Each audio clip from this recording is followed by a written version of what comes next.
Welcome to Dysphagia in the Schools, Part 4, Intervention and Management Decisions. This is the last segment in a 4-part series in which we are discussing dysphagia management in the schools.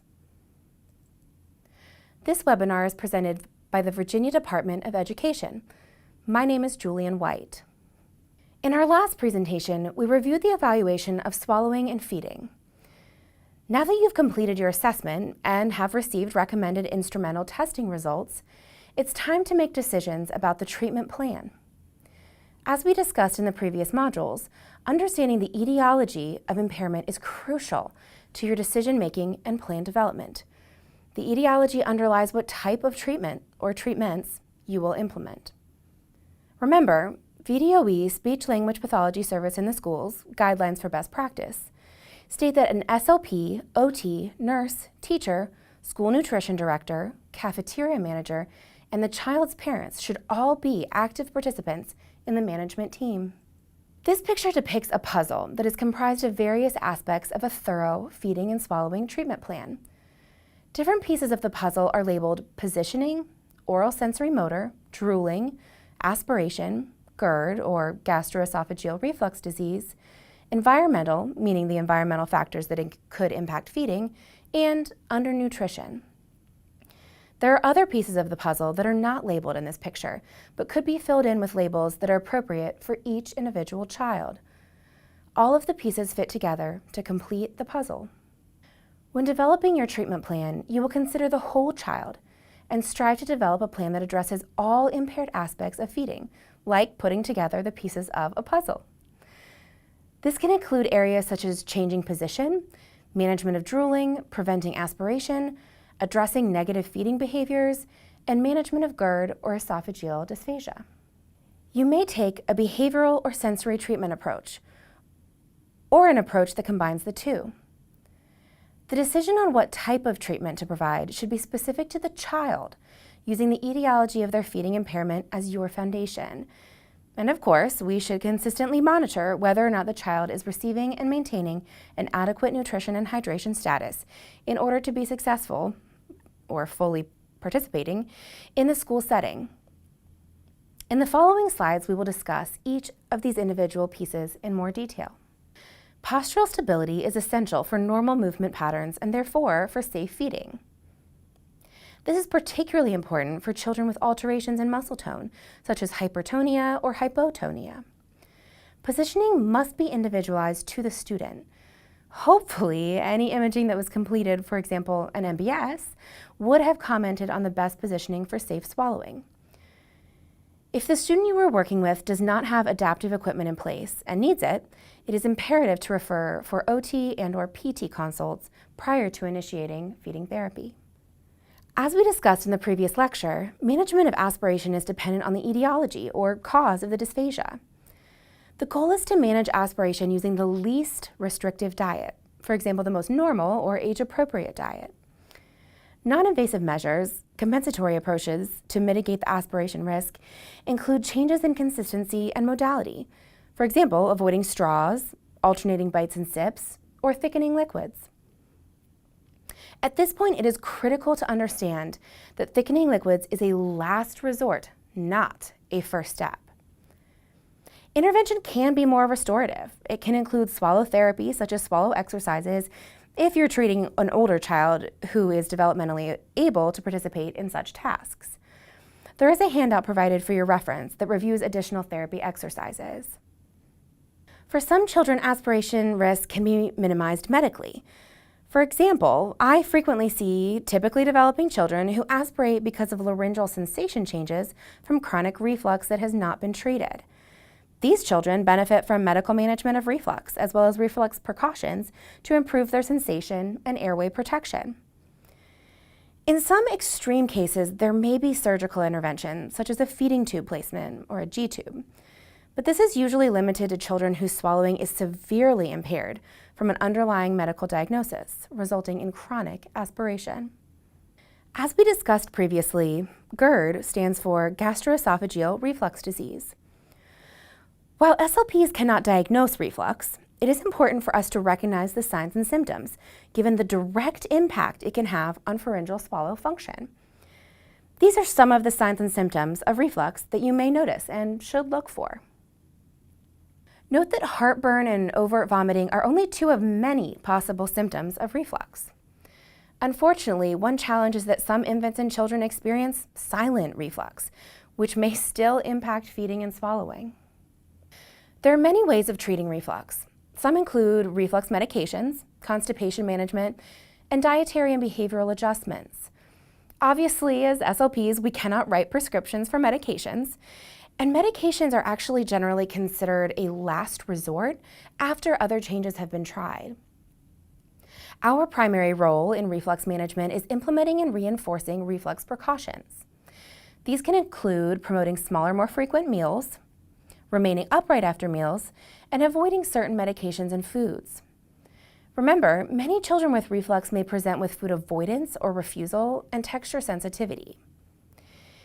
It is important to help ensure that this medical issue is recognized and managed when present, as these children are often demonstrating an appropriate response to pain or discomfort they are experiencing. Esophageal dysphagia is something you may encounter in the schools, particularly with students with more severe developmental disabilities. Children with cerebral palsy are at particularly high risk of esophageal dysphagia, as well as other types of dysphagia, because of the neurologic changes that impact all levels of digestion. As speech-language pathologists, it is our role to educate and implement strategies during a mealtime. Some of these strategies and precautions include alternating solids and liquids, adding moisture, avoiding hard dry foods such as steak or dry bread, and encouraging thin purees rather than thick purees. Think regular thin yogurt rather than Greek yogurt. Oral motor treatments may be appropriate for children with oral phase dysphagia based on your clinical evaluation of their feeding. This may include working on chewing skills, tongue strengthening, or altering placement to promote tongue movement. It is, however, important to note that research on oral motor treatment is highly inconclusive, particularly in the pediatric literature. A behavioral feeding disorder is described as when a child has a response to foods, liquids, and/or mealtimes that interferes with his or her ability to function in normal daily living activities, both at home and in the school setting. Homer, 2016. Behavioral feeding disorders very rarely occur in isolation. As with most behaviors in children, food refusal behaviors are communication. Often the child is trying to communicate underlying discomfort, and the behaviors may actually be an appropriate response to that discomfort. Therefore, the first part of treating behavioral feeding disorders must be identifying and addressing the cause of that behavior. The goals of treating a behavioral feeding disorder in the school setting are to identify the cause, decrease mealtime stress, minimize the incidence of those behaviors at school, and promote an age-appropriate diet that is least restrictive. Sensorimotor therapy is most appropriate for children with diagnosed sensory issues, for example, children with autism. Often this presents as sensitivity to various food experiences, which can include visual, olfactory, or tactile sensitivity. Sensorimotor therapy involves desensitizing input to the face and oral structures with different food and liquids, and can involve non-food activities such as daily routines like toothbrushing. Behavioral feeding therapy is most appropriate for children who have learned behaviors around feeding. These behaviors can be a combination of organic factors such as an underlying medical diagnosis or pain associated with eating, as well as environmental factors. Again, make sure that any ongoing medical issues are addressed prior to initiating a behavioral feeding plan. Behavioral feeding therapy involves a behavior modification approach and should include a plan for school as well as the home setting. Certainly, this will require caregiver agreement or buy-in as well as education. Children with feeding and swallowing disorders are at high risk for undernutrition and dehydration. It is important for anyone working with feeding and swallowing disorders to be able to identify risk factors for and signs of undernutrition and dehydration. These can include being under height or weight norms for age, being bloated, listless, or having a weakened immune system, anxious, disoriented, or sunken eyes. Signs for dehydration can include headache, dizziness, sticky or dry mouth, few or no tears when crying, thin, dry, or inelastic skin, and even constipation. Emily Homer, in her book on management of swallowing and feeding disorders in schools, points out that our role as SLPs in the school system is not only to address safe swallowing and feeding skills, but to ensure the child is able to eat safely and efficiently at school in order to maintain nutrition needed to access educational curriculum. In her chapter on undernutrition, Homer emphasizes the importance of familiarizing yourself with the school lunch program and working with the school cafeteria manager to develop a plan for any student who requires modified textures or specialized lunches. Homer's book is an excellent resource for more detailed information on how to work with a school staff to create a specialized meal plan. In addition to Homer's book, two resources that are particularly helpful to clinical practice are the Feeding Matters website and the ASHA practice portal under clinical topics, pediatric dysphagia. The links to these resources are also listed on the attached Pediatric Feeding and Swallowing Resources document. Here are the references for Part 4 of this 4-part series. This concludes the final presentation on managing dysphagia in the school setting. To receive a certificate of completion for this module, you must pass the VDOE knowledge check with a score of 80% or higher. Return to the VDOE SLP Professional Development page to take the knowledge check. For continued learning, Dysphagia Modules 1, 2, and 3 are also available on the VDOE SLP website. Thank you for participating in this webinar presented by the Virginia Department of Education.